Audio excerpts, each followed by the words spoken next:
آپ نے نام سنا ہوگا محمود غزنوی اور ایاز کا. ان کا باہم محبت کا رشتہ بہت گہرا تھا. ایاز ٹوٹ کے چاہتا تھا بادشاہ کو.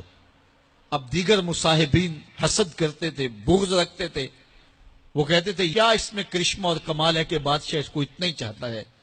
تو بادشاہ جب ان وزراء کا، مشیروں کا حسد حد سے بڑا ہوا دیکھا تو ایک دن سب کو اپنے دربار میں حاضر کیا.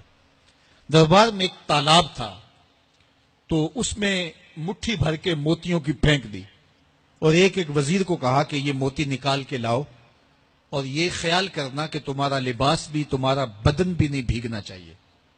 تو سب نے کہا کہ یہ عجیب بات ہے کہ حوض کی تہ سے موتی نکال کے لائیں اور لباس بھی نہ بھیگے اور بدن بھی نہ بھیگے، یہ تو لازمی ہوگا.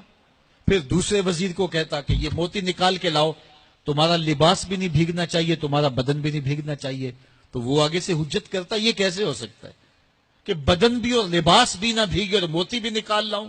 تیسرے کو، چوتھے کو، پانچویں کو، ہر ایک آگے سے حجت کرے یہ کیسے ہو سکتا ہے. پھر ایاز آ گیا تو بادشاہ نے ایاز کو کہا کہ یہ موتی نکال کے لانے ہیں اور تمہارا لباس بھی اور تمہارا بدن بھی نہیں بھیگنا چاہیے. ایاز نے فوراً چھلانگ لگائی اور موتی نکالے. جب باہر نکلا تو بدن اور لباس پانی سے نچڑ رہا تھا. تو ایسے موتی بادشاہ کو پیش کیے اور بدن کپ کپا رہا تھا. تو بادشاہ بڑے غصے سے کہا کہ ایاز تمہارا بدن بھیگ گیا، تمہارے کپڑے بھی بھیگ گئے. میں نے کہا تھا لباس بھی نہیں بھیگنا چاہیے، کپڑے بھی نہیں بھیگنے چاہیے. تو ایاز بڑی لجاجت سے عرض کرنے لگا بادشاہ سلامت، آپ کے دو حکم تھے. ایک یہ کہ موتی نکال کے لانے ہیں، دوسرا حکم یہ تھا کہ لباس اور کپڑے بھیگنے نہیں چاہیے. تو ایک حکم میں نے پورا کر دیا ہے، دوسرے کی معافی چاہتا ہوں. تو صاحب اللہ نے حضرت انسان کے سینے میں جذبات کا ایک جہاں آباد کیا ہے.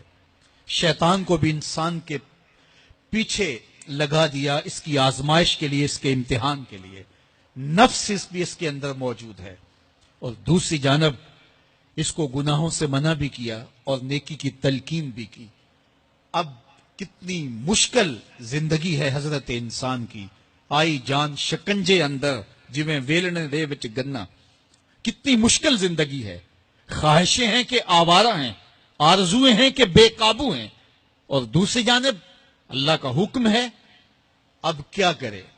تو گناہ کرنے کے بعد پھر اللہ کے حضور توبہ کر لے، جو ممکن ہو وہ نیکی کرے اور گناہ سے مقدور بر بچنے کی کوشش کرے.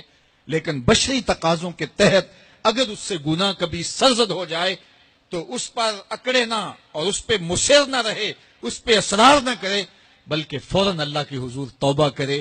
گناہ کرنے کے بعد بندہ جب توبہ کرتا ہے التائب من الذنب کمن لا ذنب لہ، تو وہ ایسے ہوتا ہے جس طرح اس نے گناہ کیا ہوا ہی نہیں. بندہ 100 بار گناہ کر کے توبہ کرے، اللہ 100 بار معاف فرما دیتا. وہ کریم ہے، 70 ماؤں سے زیادہ پیار کرتا ہے. تو بندے اس کی دہلیز پہ جب توبہ کرتے ہیں، رجوع کرتے ہیں اور اس سے معافی مانگتے ہیں تو وہ یہ نہیں دیکھتا کہ یہ گناہ گار کتنا بڑا ہے. وہ یہ دیکھتا ہے کہ یہ میری دہلیز پہ آیا ہے اور اس کے ما قبل کے سارے گناہ معاف بھی کرتا ہے، بلکہ گناہوں کو بدل کے نیکیوں میں بھی تبدیل کر دیتا ہے.